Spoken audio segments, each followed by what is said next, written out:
Another Dooley Noted Podcast comes to you from the Coach's Podcast Room at Spurrier's Gridiron Grill in Celebration Point.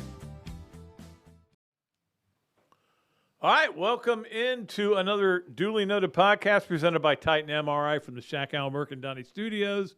And I know a lot of you are probably watching bowl games or doing something. Most people consider this a holiday, but not me. I said, hey, look, we got to wrap up the year with a lot of talk about college football and some other sports as well, obviously. And it's been a lot of fun this year. We'll be back on Monday with another great show. Today's special guest, Jeff Chandler, of course, the great Florida kicker, the leading scorer. There's some great stats on this, and I'll ask Jeff about it. But he scored more points than anybody in the history of the University of Florida, which is a pretty good stat to have in your resume. I mean, that should get you something, right? You should be able to walk into a bar and get a free cocktail if you were the all-time leading scorer at the University of Florida. That record may stand for a long time. We'll talk about that with him. We've got a bunch of great shows lined up for you. I got kind of on the phone, and a lot of guys said yes, and I'm excited about it. To start the new year, our first show, James Bates. James Bates will be on, and if James Bates wears a diaper and like a sash saying 2022, it will be the funniest thing ever. Although my wife told me I shouldn't say funniest thing ever. That's the funniest thing I ever saw. No, you've seen funnier things since then. And then on Friday of next week, Chuck Culpepper, a longtime friend of mine from the Washington Post, writes for the Washington Post, and one of the best writers around. We'll tell him how great he is when we have him on next Friday. The following Monday, Tim Brando is going to join us. Of course, he's been on the show before, and he's great to talk about, especially when you get him talking about the NCAA and all that. And then we'll wrap up this next 5 shows with Robbie Andrews in a return appearance, as we always love to have Robbie on. So we got a lot to talk about. It's been kind of I don't know how for you, but it's just kind of been where it's hard to know what day it is a lot. You know, you sit there and you go, what day is today? Are we, and so here we are on New Year's Eve, and it's Friday, yeah, but there's bowl games and there's this and that, the other, and we'll get to this, that, and the other before we get done here. But, obviously the big story so far here has been what Billy Napier has been able to do, but I think there's a lot of people going, I'm not sure what he's doing, I mean, he's hiring quality control for snacks coaches, and they're making a lot of money, believe me. A lot of money. That's all I'll say. I'm not going to give any details away, but I know some things, and it's amazing. And this is what Scott Strickland wanted to do. He wanted to go all in on recruiting. I had a hard time saying that before, didn't I? Last week. All in on recruiting. And all in on everything in football. Look, football makes it happen. We all know that. It's just a cliche to say that. But, I kind of curious because every day, it's so funny the way they've scheduled these releases day by day. Now, the chief assistant nutritionist coach, and now the quality control for the managers. There may be a quality control coach for the managers. Who knows? I mean, this is a plan that Billy Napier put together, and I'd love to see the plan one day. And I'm sure I won't, but it'd be kind of cool because I'm curious what it looks like. But the point being, he keeps getting people. There's going to be some more coming, and you keep getting this vibe on the if you're a Twitter or a Facebook or you're looking at a lot of these websites, fan websites, but also journalist websites, 24/7 and on3.com. Of course, we've had Mike Hugan on. I'm sure we'll get Zach on at some point, who just went over to on3.com. There's this vibe about recruiting having totally changed at the University of Florida. They're going to be competitive. Again, then all of a sudden, there's 8 guys and none of them come to Florida. You never know, but you know what we're talking about if you follow that stuff. And if you don't, I know that I don't follow it closely, but I look at, golly, everybody says, man, I love Florida. I may go to Florida. We may make this a historic class in the second signing period, which is really interesting. I think he's done an amazing job so far. I don't know where he's going to put all these people. We were I think it was Nick Delatorre. It may have been somebody else had a tweet. They said, I'm just trying to figure this out. And I said, I thought the same thing. Where do you put all these people that are newly hired into a building? Because the new building's not going to be ready for a while. Where do you put them? Maybe they take the practice facility and put them in there. It's going to be interesting to see how that works. But of course, that's not something you worry about. But there are a lot of people being hired for a lot of money, and they're all making good money. And look, I don't think there are many people saying no to Billy Napier, and the reason is they're being offered big raises. I know of one person who basically got who was making a good salary and got a $50,000 raise. That was, I don't know, quarter of her previous salary. So, I mean, that's the way it's going, man. But good. Go all in, man. Let's see how that goes. Let's see how it goes when Florida goes all in, like everybody else has been going all in for a while, not for a long while. I mean, Alabama, Clemson, and all these teams that are obviously what they are.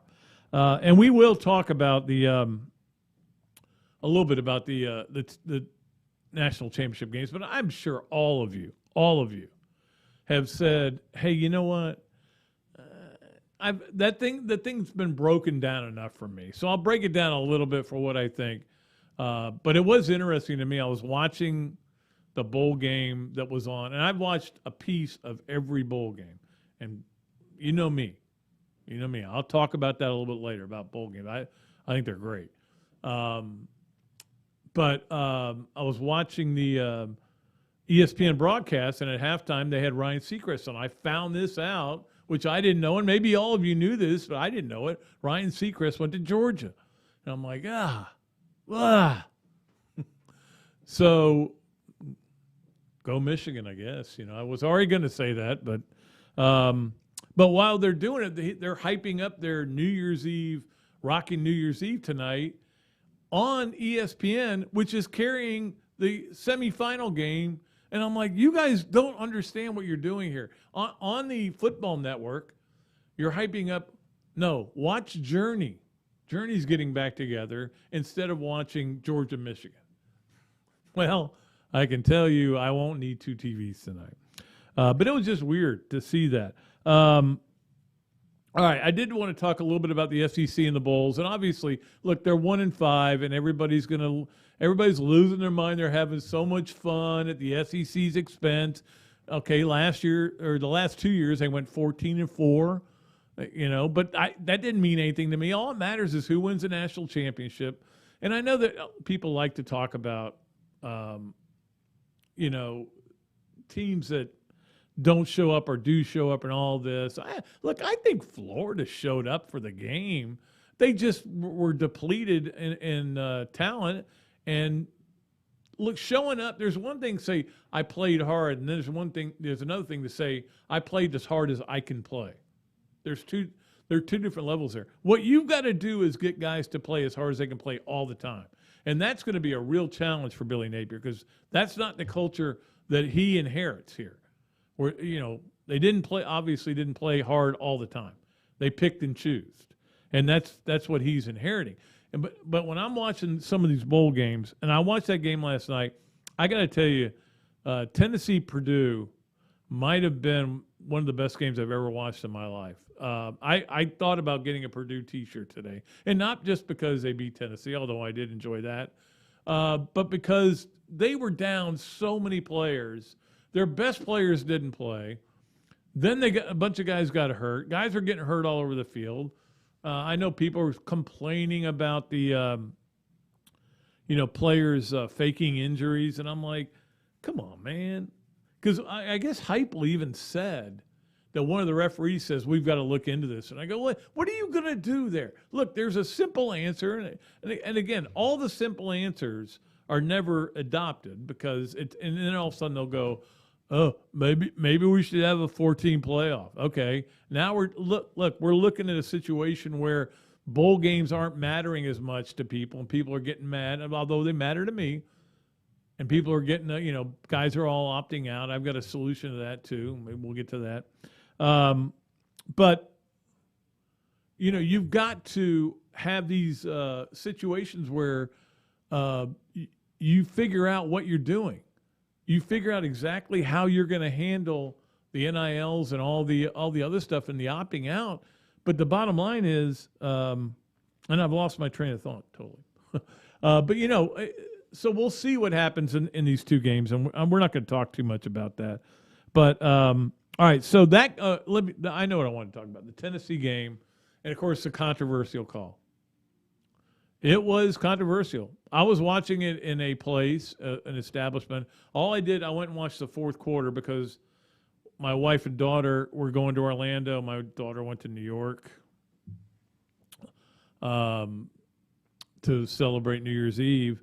And so I said, well, I got to go get dinner. Went to a place, watched the fourth quarter, and the sound was off. But somebody came up to me and said, why did they not give him a touchdown there? And I go, well, look, his momentum was stopped, I guess. I guess they blew a whistle. I couldn't hear it, obviously, because for obvious reasons. I mean, the sound's off. I didn't think it was a good call, but there were so many bad calls in that game. It goes back to what I say. You got to play around the officials. Everybody goes, it's got to get better. Officials have got to get better. They got to get better officiating. What are you going to do? What are you going to do? Is that where you're going to send the NIL money? Is that where you're going to start spending? Like the University of Texas is spending, all this money on players. Maybe we should spend it on officials. But are they really going to get that much better? And it's not even that they're bad. They just make mistakes because they're human and it's a fast game. And sometimes they make really bad mistakes. Sorry, Tennessee. You find a way to lose bowl games. It's amazing to me. But I will say this, and I think this was the point I was trying to make before. Billy Napier needs to get Florida to play like Tennessee played, to play like Purdue played, to play like who was the other team that I remarked about how hard they played? South Carolina, which won their bowl game, and really I was surprised at how much they dominated North Carolina, but I wasn't surprised they won. Just play that hard. And again, this is where you are when you have a situation where you've been to 3 straight New Year's Bowls, and now you're playing in a bowl game as a 6-6 team that barely got in, and a bunch of your guys have opted out. You're not gonna. It's just not gonna happen for you. I understand, but I don't care what the SEC's bowl record is. I don't care, actually. It's fun. It's fun to talk about, but it is what it is. I did want to get to, I'm not going to break the game down. Feel bad for Fred Taylor. Did not make the finalists for the Hall of Fame. It's a joke. If he wore another jersey, he would be in. It's a Jacksonville thing. Until Boselli gets in, who did make the finals, I don't think they'll put Taylor in. That's my theory on this whole thing. But Fred Taylor, I looked it up, 11,695 yards, 66 touchdowns, 17th all time. Everybody who's eligible for the Hall of Fame, who's ahead of him on the rushing chart, is in the Hall of Fame. In the Hall of Fame. He needs to get in. So I definitely wanted to mention that. It does depend on who you play for. Basketball got canceled. Of course, they're going to play now on Wednesday. It feels like they haven't played forever. 7 o'clock game against Alabama. We'll talk about that as well. We'll take a break right now, as we always do, and then we'll come back with Jeff Chandler, the all-time leading scorer in football history at the University of Florida. We'll find out whether he has any basketball game to find out. He could have been the all-time leading scorer in 2 sports. We'll be right back after this break on Another Dooley Noted Podcast. Car accidents, trucking accidents, motorcycle accidents, and wrongful death. If injured or killed by the negligence of others, who will fight for the compensation you deserve? Shakow and Mercadante, 5 lawyers, more than 100 years of combined legal experience, millions in settlements and verdicts. Call Shakow and Mercadante, 371-3000. Rebuilding lives. Titan MRI, North Central Florida's premier independent diagnostic testing MRI facility. At Titan MRI, we're focused on you, the patient, having a great customer experience. Our MRI equipment is modern and 75% quieter than any unit in its class. And our MRI unit has one of the largest openings of any of the newer high-strength MRI units, which allows comfortable scanning for potential claustrophobic and larger patients. At Titan MRI, we look forward to serving you. Another Dooley Noted Podcast comes to you from the Coach's Podcast Room at Spurrier's Gridiron Grill and Celebration Point. You can watch and listen to us on Facebook and YouTube for every podcast that we do on Mondays and Fridays at 2 o'clock. Listen to the podcast whenever on Apple Podcasts, Spotify, Google Podcasts, Overcast, any of the other 39 platforms where you can find this podcast or your favorite podcast. Remember to like, follow, and subscribe. If you have any questions or comments, leave them in the comments section below or call me if you want to do some advertising at 352-317-3444. The Gainesville Quarterback Club wants you to be a member. The football season is over, except for the bowl game, of course, but they are taking applications to be a member, and there is another one in the spring where they have the first spring game where they have the head coach, Billy Napier. You will be there, I would assume. Maybe our first chance to really talk to him. I'm looking forward to that one. But they're taking applications for the oldest quarterback club in the Gator Nation. Simply email a request to membership@qbclub.org or just email me. Or just call me. You know how to get a hold of me, 317-3444. My number may be the most known number in the world. It's like right behind 867-5309. But don't worry about it. Call me. I will get you hooked up with the right people. I'm recommending it. Great food, great atmosphere, a diverse menu, everything made from scratch, plenty of space, and locally owned. These are all the characteristics of a great restaurant, and you can find each and every one of them right here in Gainesville at Ballyhoo Grill. Ballyhoo Grill prepares all of their food fresh every day, from their salad dressing to their award-winning soups. Bring your family and enjoy dinner under the Tim Trebo Tiki Hut while listening to live music. Or if you're running low on time to eat out, they also deliver through Uber Eats, Bite Squad, and Postmates. A Gainesville staple that's been open for over 30 years. Check out Ballyhoo Grill on Facebook or at ballyhoogrill.com. Hello there, everybody. I'm Pat Dooley, of course, from Another Dooley Noted Podcast. And this is the great Adam Brewer, and he's just opened up a place here, Adam Brewer To Go. What gave you the idea to do this, to have a to-go place like this? We really like the fast concept, being able to get the barbecue. Now we have this new online ordering. So before it was a call ahead carry out, quick service. We have like a curbside kind of a deal where everything's ready to go for you. And then we thought, wow, we have a really great dine-in concept, but how can we make this streamlined for the customer and make it easy and accessible for all parts of town? Adam's Rib Co. To Go. Come on down and enjoy it. All right, and welcome back to Another Dooley Noted Podcast. Of course, presented by Titan MRI from the Shakow and Mercadante Studios. We appreciate them so much. And we really appreciate our next guest, the all-time lead scorer at the University of Florida, Jeff Chandler. Jeff now lives in Jacksonville, where he works for Fanatics and has not given me any discount yet that I can remember. But we're going to work on that, Jeff. How are you doing? I'm great, Pat. Thanks for having me. It's good to be here. Yeah, it's we're sitting here actually in Steve Spurrier's Gridiron Grill. I don't know. Have you been down here yet? Did you get any discount here? Yeah, I have not. So every time I try and go, I think it's been on a Monday or a Tuesday, and I think they're closed on Monday and Tuesday. So I've got to get back when they're open for sure. Yeah, you got to make sure he's here. I mean, he's probably got some stories about you. And I know you've got some about him, but we'll get to those in a minute. But I was curious whether you can answer this question, okay? Who are the 3 people behind you in scoring all time at the University of Florida? You had 368 points. Yeah, so I believe Tim is second. Yeah. He got close. And then I think it's probably Caleb Sturgis is maybe third. Caleb is third, yep. And then I'd probably say Evan McPherson might be fourth. Wow. How do you know that? Man, that's great. And you're probably relieved that Evan left a year early. It's funny you mentioned that. Yeah. It's a cool story to be able to tell my kids and friends and people that I meet that I'm the all-time leading scorer in Florida football history. So if I can hold on to that, as long as possible, I'll be really, really happy. Although, when kickers are scoring a lot of points, we're typically winning a lot of games. So yep. If the program continues to do well and that sort of record falls and we're winning national championships, that also elevates sort of my position within the football program. So I'll take it any way I can get it.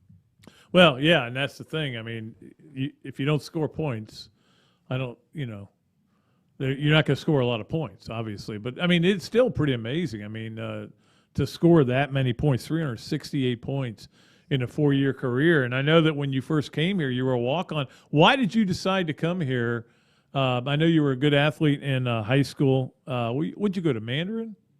I did. I went to Mandarin. I was a soccer player growing up, and I'd kind of, I'd done that since I was about 5 or 6 years old, and it's the point where I had really gotten burned out. I was doing that essentially year round. You go from club soccer to high school soccer to back to club soccer, and then you get a little bit of time during the summer, and it had just kind of worn on me. And I decided to give football a shot my senior year of high school. I had some friends that were on the team, and I just thought it was a fun way for me to hang out with them for another 2 hours after school. And we had just hired Craig Howard, who was our new head coach, who coached Tim Tebow at Nice and, right. Bounced around a little bit, but he was at Bishop Kenny here and then came over to Mandarin and he, brought everybody into the cafeteria after school one day and said, here's what I'm going to do. We're going to throw the ball all over the place. We're going to score a lot of points. We're going to win games. And I bought into that. And I said, yeah, I think I want to give this kicking thing a try. It was very natural for me to go from playing soccer to kicking a football. And so I started, going out to practice, went to spring practice, and we did our little jamboree and then the summer workouts. And I really enjoyed that aspect of it and trying to, kick as many field goals as I could in practice, and kickoffs were a strength of mine. But I just wasn't great in high school. I think I was 6 for 9 in field goals, but really enjoyed that part of it. And I had the opportunity to walk on at Florida. They gave me a preferred walk-on spot. Barry Wilson, who was the special teams coach at the time, right. They were coming off the national championship year in '96, and Matt Teague was graduating and Bart Edmiston was graduating. And so there were really some holes there in the kicking department. And so they gave me a spot, and I was able to go through two-a-days as a freshman, which was really at that point in time was really only scholarship and signees were allowed to go to two-a-days at that point in time. There weren't a lot of walk-ons. And so I got to go through that. It gave me a little bit of a leg up when we started fall practice, and just kind of waited for my shot, and ultimately it came. And so from that point, it was we were off and running. Yeah, I mean it's I remember the famous story about when they were recruiting Shane Edge, and Shane couldn't get into into see Steve, and they kept trying to put him in there, and finally he Spurrier. We don't kick a lot around here, so I don't know if he ever told you we don't kick a lot of field goals around here.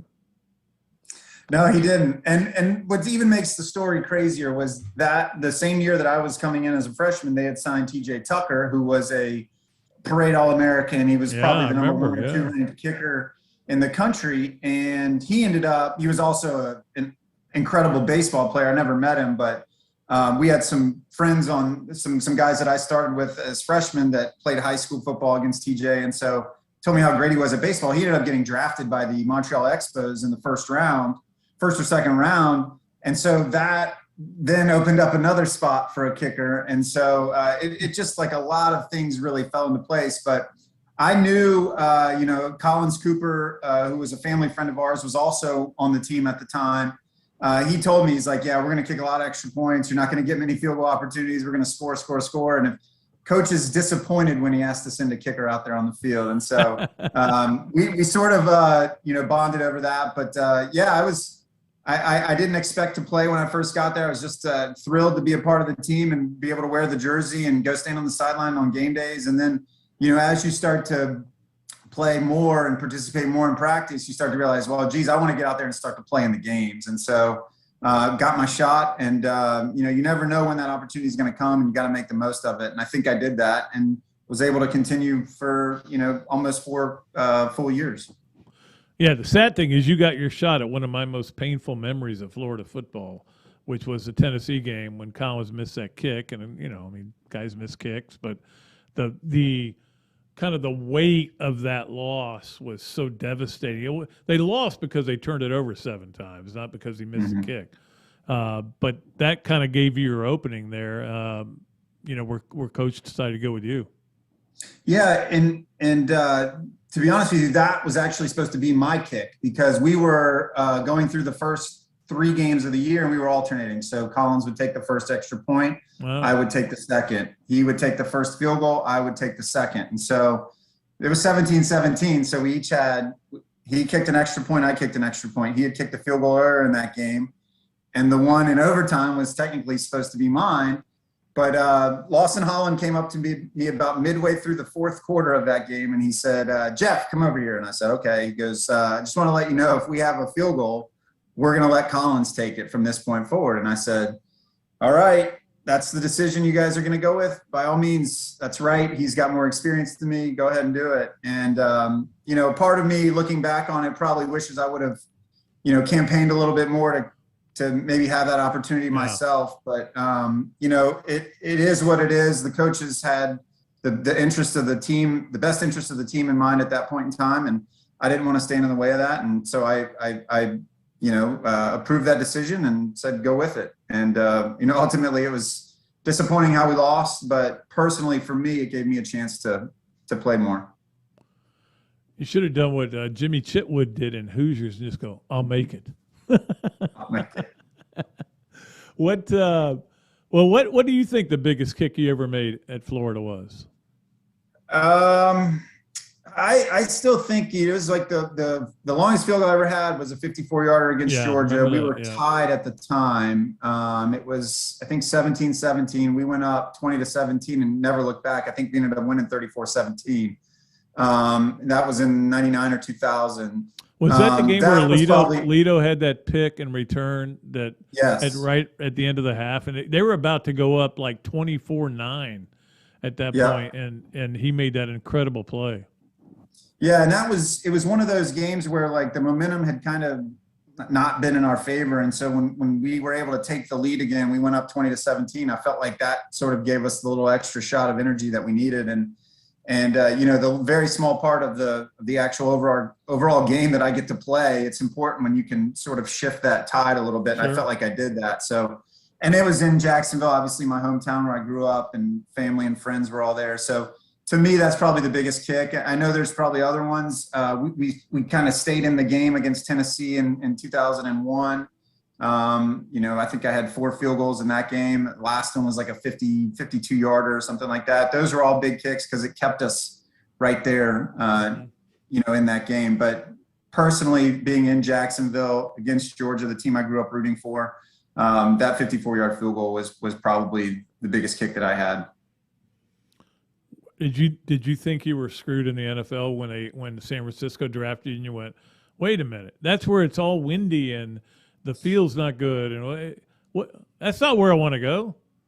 Yeah, it was. I kind of had a feeling that San Francisco had their eye on me because they worked me out the week leading up to the draft. It was probably on a Monday or Tuesday, and the draft was Saturday and Sunday. And so they ended up trading up a couple spots to get me because I think they thought somebody else was going to draft me. But yeah, to go out there, I think the year before it got voted the most difficult NFL stadium to kick in because of the wind and the field's constantly like soft and wet. And so, and they also had a kicker there that had a decent year, not a great year, but they were sort of on the cusp of, they'd been to the playoffs and they were on the cusp of trying to take the next step. And so I think that, by drafting me, they thought that they could sort of elevate that kicking position. And ultimately I didn't really take care of what I needed to when I got out there. I didn't win the job necessarily. I sat on the inactive list for the first 8 games of the year. And then very similar to what happened at Florida. Kicker in front of me misses the kick, and then all of a sudden I'm inserted into the starting lineup. So,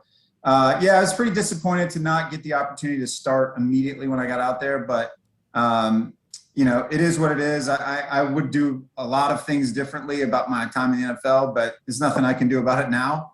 I'm still thankful and fortunate that I got to live a dream that most people will never come close to doing. So I'm really fortunate that I got to do that. But certainly there are some regrets that I have about how everything played out, for sure. And how did you get involved with Fanatics?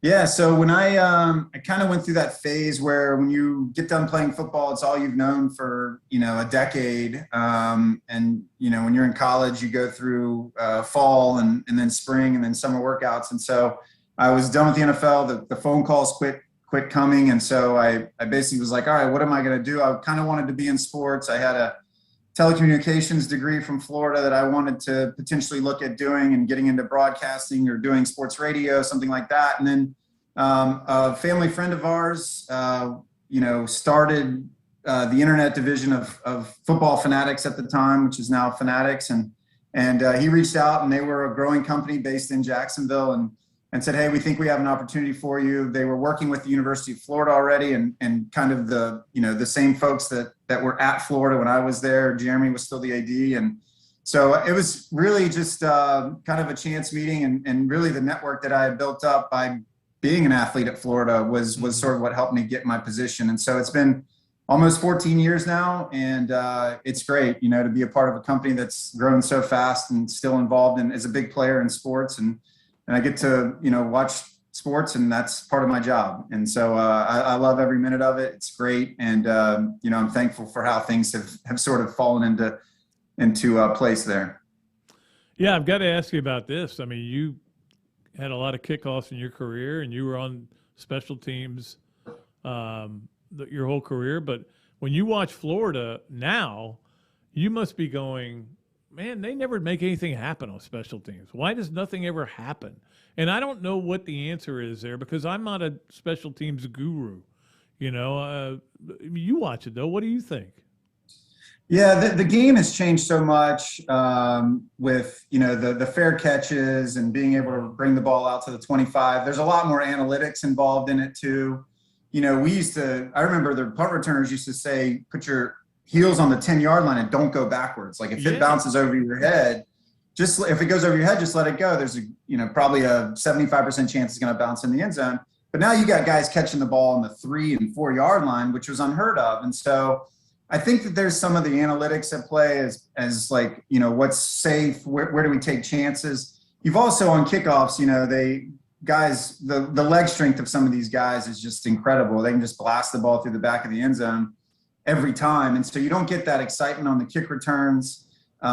We also used to mix up like how we'd run down the field. Everybody now has to start, I think, within 2 yards of where the ball's kicked. You can't really get a big running start. So a lot of the mechanics around special teams have changed since I played. But yeah, there's definitely not those big crazy plays that we used to get. Yeah, I'm just curious how much grief you had to take this year from this season. I mean, it's got to be hard, former players probably get it worse than anybody. Yeah, my phone, every time we miss a field goal, it's, do you have any eligibility left? Or, it's those types of things. But look, I think kickers are a victim of their own success, and everybody thinks it's automatic. There's still a lot of little details that have to come into play before the kicker actually gets to the ball.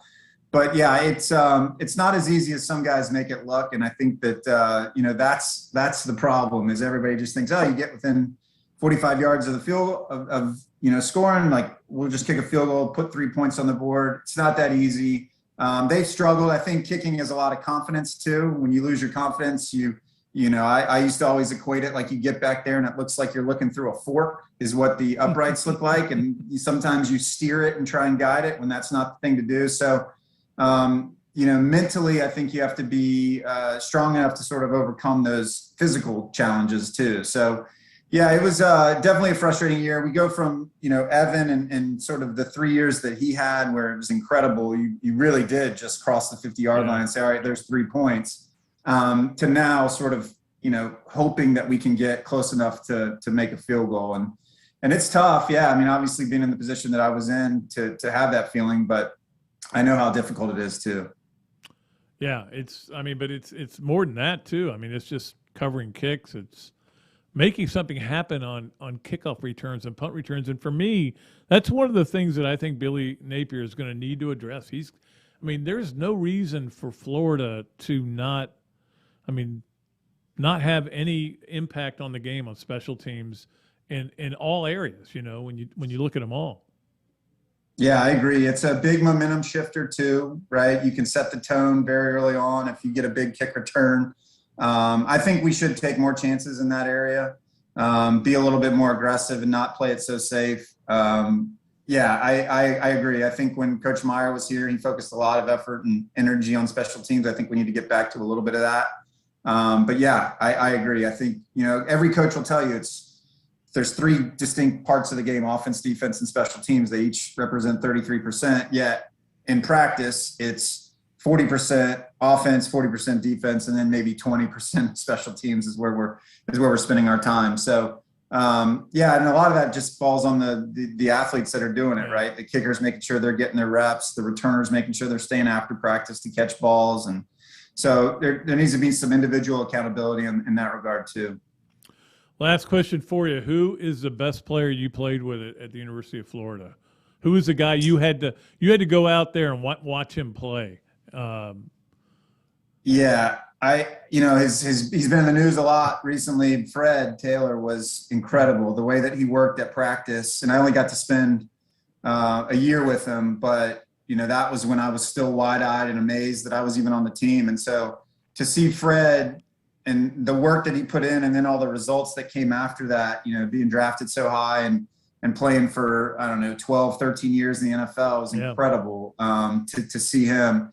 We had some really great athletes. The guys that I came in with as freshmen, five-star wide receivers, and we had some really, really good guys. It's tough to really pinpoint one guy, but Fred was at that point in my life, I was amazed at a guy that could be that big, that quick, and that physical, and outrunning defensive backs at 235 pounds. It was incredible.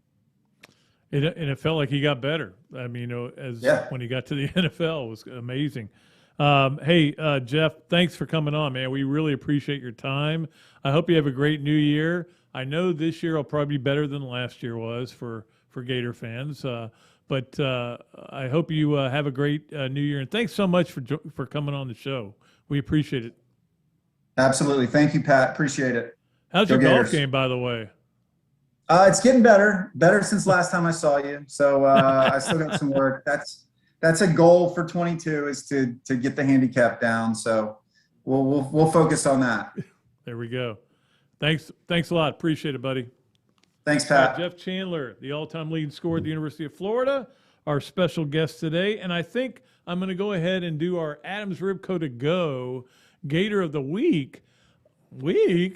That was funny. I was listening. Like you get in your car and you're listening to some of these games, the South Carolina, North Carolina game, and Todd Ellis had one of those where he went, and he caught it. Anyway, that was a good game. I didn't mention that Beamer had to take a mayonnaise bath. Even I, who loves mayonnaise, and my wife, who loves mayonnaise, were disgusted by the mayonnaise bath. All right, the Adams Ribco to Go Gator of the Week. Adams Ribco to Go, by the way, if you haven't been over there, it's right there on 43rd Street, right off 43rd Street. Go there all the time. Great stuff. You just walk in, boom. Order if you can order ahead, or just walk in and boom, you're out. And it's really quick and it's great. It's a dream come true for me. All right, and the reason I want to do the Adams Ribco to Go right now is because we just had Jeff Chandler on. We mentioned Evan McPherson. He is the Gator of the Week for the University of Florida. For Adams Ribco to Go. He was the AFC Special Teams Player of the Month. Had a big month for them, and of course they're having a great year. There's a couple of games. We'll get to the Hester and Kipke games of the week. I had a hard time picking the NFL game, but I decided on one. So for Evan McPherson, he gets a warm smile, and a laurel and a hearty handshake for being the Adams Ribco to Go Gator of the Week here on Another Dooley Noted Podcast from the Shack Al Mercandani Studios. We'll take a break. We'll come back with all our fun stuff that we do at the end of the show. Here for our last show of the year 2021. It's been a weird year. Maybe I'll talk a little bit about that as well. We'll be right back on Another Dooley Noted Podcast presented by Titan MRI. Car accidents, trucking accidents, motorcycle accidents, and wrongful death. If injured or killed by the negligence of others, who will fight for the compensation you deserve? Shack-Out and Mercadante, 5 lawyers, more than 100 years of combined legal experience, millions in settlements and verdicts. Call Shack-Out and Mercadante, 371-3000. Rebuilding lives. Titan MRI, North Central Florida's premier independent diagnostic testing MRI facility. At Titan MRI, we're focused on you, the patient, having a great customer experience. Our MRI equipment is modern and 75% quieter than any unit in its class. And our MRI unit has one of the largest openings of any of the newer high-strength MRI units, which allows comfortable scanning for potential claustrophobic and larger patients. At Titan MRI, we look forward to serving you. Another Duly Noted Podcast comes to you from the Coach's Podcast Room at Spurrier's Gridiron Grill and Celebration Point. You can watch and listen to us on Facebook and YouTube for every podcast that we do on Mondays and Fridays at 2 o'clock. Listen to the podcast whenever on Apple Podcasts, Spotify, Google Podcasts, Overcast, any of the other 39 platforms where you can find this podcast or your favorite podcast. Remember to like, follow, and subscribe. If you have any questions or comments, leave them in the comments section below or call me if you want to do some advertising at 352-317-3444. The Gainesville Quarterback Club wants you to be a member. The football season is over, except for the bowl game, of course, but they are taking applications to be a member, and there is another one in the spring where they have the first spring game where they have the head coach, Billy Napier. You will be there, I would assume. Maybe our first chance to really talk to him. I'm looking forward to that one. But they're taking applications for the oldest quarterback club in the Gator Nation. Simply email a request to membership@qbclub.org or just email me. Or just call me. You know how to get a hold of me, 317-3444. My number may be the most known number in the world. It's like right behind 867-5309. But don't worry about it. Call me. I will get you hooked up with the right people. I'm recommending it. Great food, great atmosphere, a diverse menu, everything made from scratch, plenty of space, and locally owned. These are all the characteristics of a great restaurant, and you can find each and every one of them right here in Gainesville at Ballyhoo Grill. Ballyhoo Grill prepares all of their food fresh every day, from their salad dressing to their award-winning soups. Bring your family and enjoy dinner under the Tim Trebo Tiki Hut while listening to live music. Or if you're running low on time to eat out, they also deliver through Uber Eats, Bite Squad, and Postmates. A Gainesville staple that's been open for over 30 years. Check out Ballyhoo Grill on Facebook or at ballyhoogrill.com. Hello there, everybody. I'm Pat Dooley, of course, from Another Dooley Noted Podcast. And this is a great Adam Brewer, and he's just opened up a place here, Adam Ribco to Go. What would give you the idea to do this, to have a to-go place like this? We really like the fast concept, being able to get the barbecue. Now we have this new online ordering. So before it was a call ahead carry out, quick service. We have like a curbside kind of a deal where everything's ready to go for you. And then we thought, wow, we have a really great dine-in concept, but how can we make this streamlined for the customer and make it easy and accessible for all parts of town? Adam's Ribco to Go. Come on down and enjoy it. All right, welcome back to another Duly Noted Podcast presented by Titan MRI from the Shack-Out and Mercandani Studios. We appreciate everybody for clicking on or listening later. Maybe you're listening after the bowl games were played tonight, the championship games or the playoff games. Here's one thing I do think, and I don't know this to be true. I'm not around Georgia. I don't know. I'm not around Kirby Smart.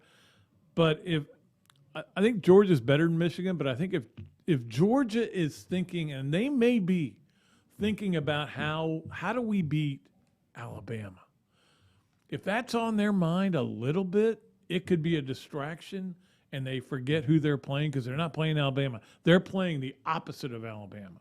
They're playing a team who wants to pound you and be physical with you. Alabama finessed you, which is, I mean, they're physical. Will Anderson's as physical as anybody, but that'll be interesting. I think Alabama's going to roll in their game, even though that loss of Mechie, it'll be interesting to watch the offense and how well they play against a really good defense, 2 shutdown corners. They got one guy who's not given up a touchdown pass in his career. So they've got 2 great corners, and we'll see. But Alabama can put a lot of different guys, a lot of different weapons out there, and you've got to cover them with not those 2 shutdown corners. That is where I think Cincinnati's lack of depth and quality, if that makes any sense, we'll come back to bite them. Anyway, that's what we got going there. All right. It is time for the Leonardo's and Millhopper Quick Picks.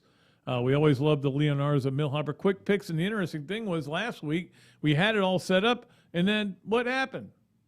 On Wednesday, they had to cancel the game.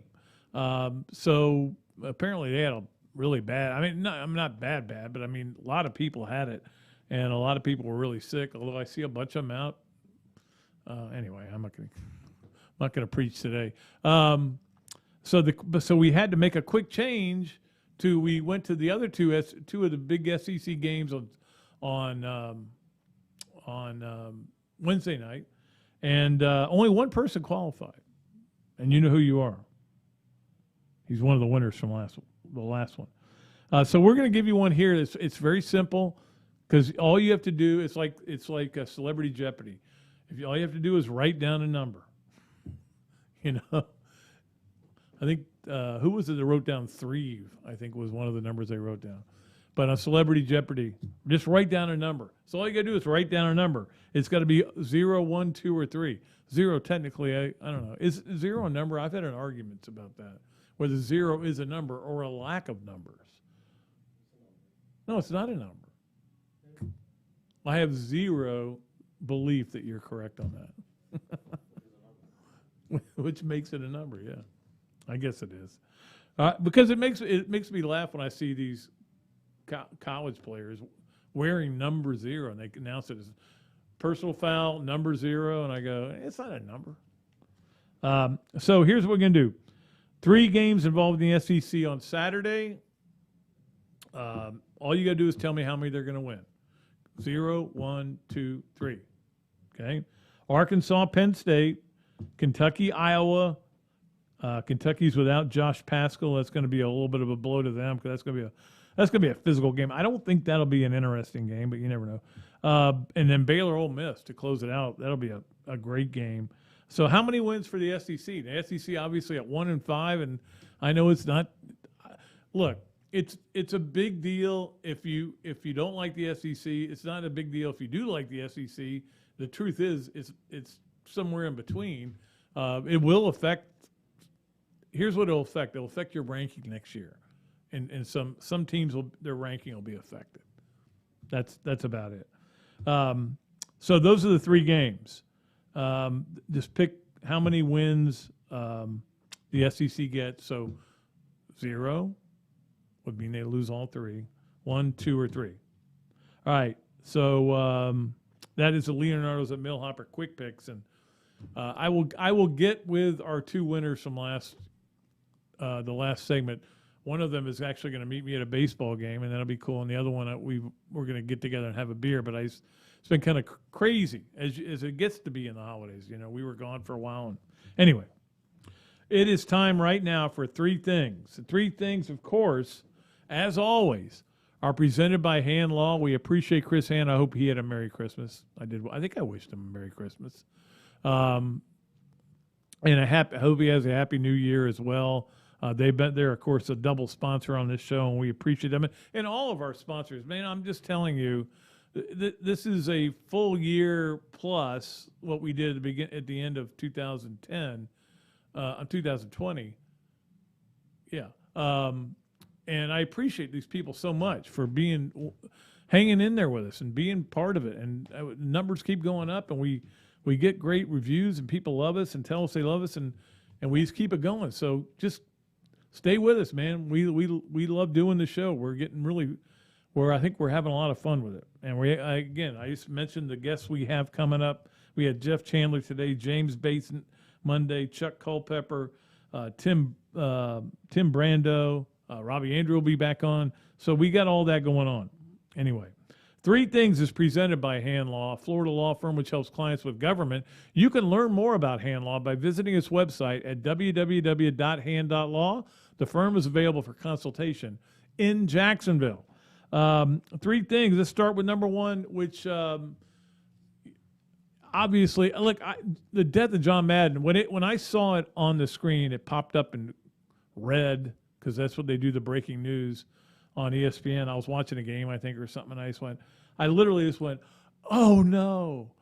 And then the more I read about him and the more I thought about it, I mean, I never had a chance to meet him. I really didn't. I covered the NFL for a while and never had a chance to meet him, but everybody who did tells great stories about him.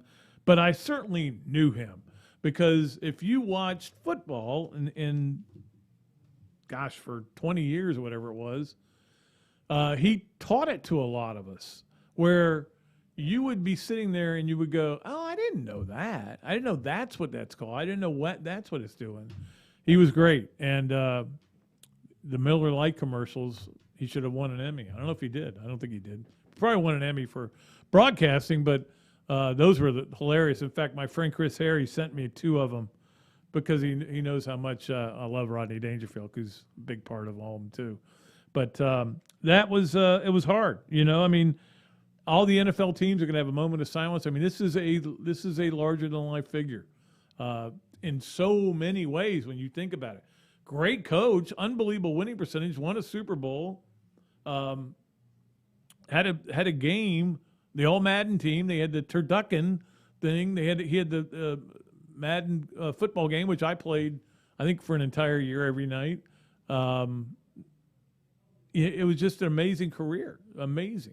And I'm glad he got to see the tributes for that thing they did. They ran it again last night on Fox. I don't know if they're going to run it again, but they ran it on Fox last night, the All Madden thing, and it was great. It was I actually had to take a break from football, from games, to watch this, which was still football, because that's me.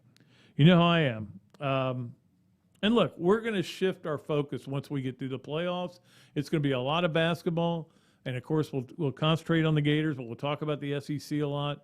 But anyway, all right, so John Madden, I've been told many stories by many guys about him, just how great a guy he was, and just really sad. Number 2, look, everybody wants to say there are too many bowls, which is stupid. You got to be there's too much reality TV. How about that? Let's go with that. And I don't even acknowledge dummies anymore, but I am looking for solutions to opting out, players opting out. And I heard somebody, and I don't remember who it was, say this, and he didn't quite get it, but it's a gettable thing. The thing they need to do is they need to tie some NIL deals in with being in the game. So if you're here, if you play in this game and you do a signing at a local YMCA, we're going to give you $10,000.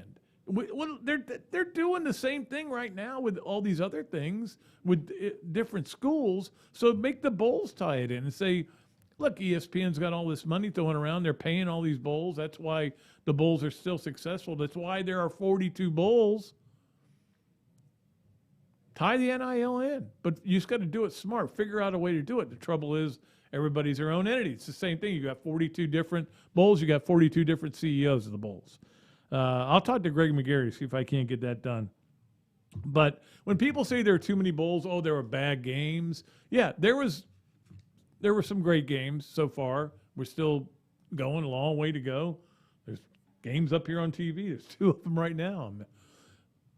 These are only 2 of them. Well, I can say I technically watched parts of every bowl game still because I'm seeing them right up here here at Spurrier's. But if you had any season where you took any week in the college football season where you took 42 games, 84 teams, fairly evenly matched, and you put them together, you would have a lot of stinkers. It's just what happens in a football game. You would have a lot of stinkers, and then you would have some games that you would remember the rest of your life. That's just the way it works. Every game, it's not scripted, man. Nobody's sitting here figuring out how this can be a great game. It doesn't work that way. And then finally, number 3, I've never been a big Todd Graham fan for a lot of reasons. He is the coach at Hawaii, and he's had a bunch of players opt out or get out or go into the transfer portal. Not opting out. Their bowl game got canceled. But he was a lot of players got in the transfer portal. One of them was his son. My God, your son gets in the transfer portal, and apparently the problem out there is the players don't like the culture he's brought out there. Is that what his son said? I don't like my dad, man. I'm leaving. He's running away from home is what he's doing. Let's not call it transfer portal. Let's just say Michael Graham is running away from home. Just a weird story. That is our 3 things presented by Hand Law. Let us get to the Hesser and Kipke games of the weekend. And, of course, a lot of great games this weekend. The games of the weekend are brought to you by Hesser and Kipke, a law firm based in Hale Plantation, specializing in employment, workers' comp, and family law. Visit their website at www.hklawfl.com or call Ken and Jennifer at 352-339-9920. College football game of the weekend is, to me, it's the game tonight, and that's why the game is at night instead of during the day. The game today could end up being a great game too, but the game of the weekend is definitely Georgia-Michigan. That's the one that I feel like is can't miss. We may have already seen the game of the weekend. Do we count Thursday as a weekend day? But that game last night was still, I can't stop thinking about it. It was one of the great games of all. I got a great story to tell you, but I'm running out of time, so I can't tell. I'll tell it next week. The college basketball game of the weekend, this is a great one. Baylor at Iowa State. 2 teams that are 12-0. You can't do much better than that at this point in the season. They're ranked 1st and 8th in the country. That is a great game. The NFL game of the weekend to me is Arizona at Dallas. That'll be a great challenge for both teams. The game being in Dallas helps them, but that is a great game. There are a couple of good ones as well, but that's the best one. I did want to get to some of the spreads. Georgia now 7.5-point favorite. Arkansas, 2.5-point favorite over Penn State. Penn State actually opened as a 4-point favorite. Alabama 13.5. That line has not moved at all. And then Ole Miss 1.5-point favorite over Baylor. Kentucky 3-point favorite over Iowa. Iowa actually opened as a favorite there. Those are the Hesser and Kipke game of the weekends, and, of course, we always like to throw some spreads in as well, and we'll be back with the Monday spreads. The last thing of the new year has to be this, that, and the other, because it's our favorite segment, and here it is, sponsored, of course, by Ballyhoo Grill, by Dar Shakow Insurance, and, of course, by the Ironwood Golf Course. Every year I do make New Year's resolutions like most people do. Sometimes, they're very serious. Sometimes they're frivolous, but and I will make some. I'll make one in just a minute. That's that is I break every one of them. For example, one year, I think it was the Outback Bowl. Well, maybe not the Outback Bowl. It might have been it was a bowl in Florida. It must have been the Citrus Bowl. I made a vow not to eat chicken wings for a year so I could lose some weight. So what do they serve? Nothing but chicken wings. That's all they had in the press box. Well, guess what? I didn't even get past 2 o'clock. So, yeah, I tend to break them, and you kind of forget them like everybody does. But the other is that I'm going to make this vow of changing something here in terms of the new year. We'll see if I can do it, okay? I'm going to be nicer to Gator fans. I've been pretty rough on you guys, whether it's on the radio or on this show, calling you Gator idiots, and the people who are barking and screaming and yelling. Well, you know what? You guys are right a lot of the time. And you see it maybe before I do. And maybe I need to get smarter about that stuff. You're the fans. You're allowed to do that. You're allowed to be mad at the quarterback. Look, there are parameters you cannot cross. We all know that. There are boundaries you cannot go past. But I'm going to try to accept people saying certain things about certain things. You want to rip the SEC for the bowl season? Fine. You want to complain about Billy Napier won't hire this guy? Whatever. That's your call. Maybe you guys are the ones who are right all the time. Maybe it's me who's wrong. We'll see. I want you all to have a happy new year. I want everybody to have a happy new year. Evan, I hope you have a great new year. And I hope everybody, and all of our sponsors especially, have a great new year. From Another Dooley Noted Podcast to you, of course, presented by Titan MRI. I really want Joe to have a happy new year from the Shack Out Mercantile Studios, and we love those people. We love them all. We love all our sponsors. Everybody, be safe tonight. If you're listening to this live, just have a great new year, and let's have a better new year than this was. It wasn't that great this year, to be honest with you. If you were a Florida fan, it wasn't really great in a lot of ways, not just the 6-6. There were a lot of bad things that happened. Hopefully, it's going back the right way. I will be back on Monday with James Bates. Until then, Pat Dooley saying, I am deep, way back and out of here.